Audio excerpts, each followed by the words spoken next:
President Trump is in Germany tonight for the G-20 summit and his much-anticipated first meeting with Russian President Vladimir Putin.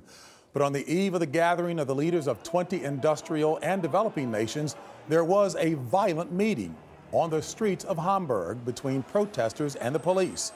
White House and senior foreign affairs correspondent Margaret Brennan is there. As President Trump arrived in Hamburg, thousands of protesters clashed with police, who deployed water cannons and pepper spray to disperse the crowd. This demonstration is a smattering of anti-establishment, anti-capitalist protesters, and German authorities sent out 15,000 police to try to keep them under control.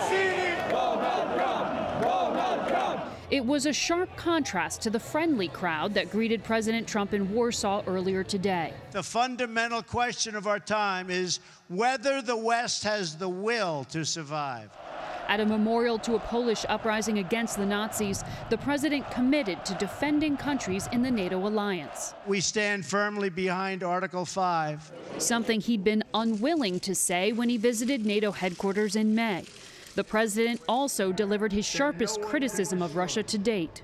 We urge Russia to cease its destabilizing activities in Ukraine and elsewhere, and its support for hostile regimes, including Syria and Iran.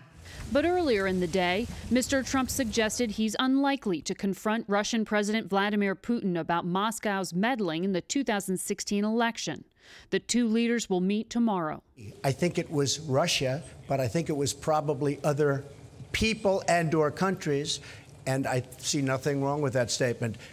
Nobody really knows. The U.S. needs Russia's support to put new international sanctions on North Korea.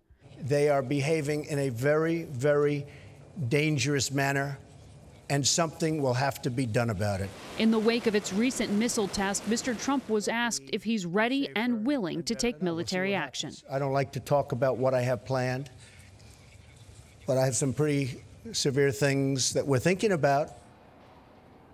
The threats posed by North Korea will be a topic when Presidents Trump and Putin meet tomorrow. James, they're also going to discuss a U.S. proposal to collaborate with Russia to end the bloody war in Syria. Margaret Brennan in Hamburg, thank you so much.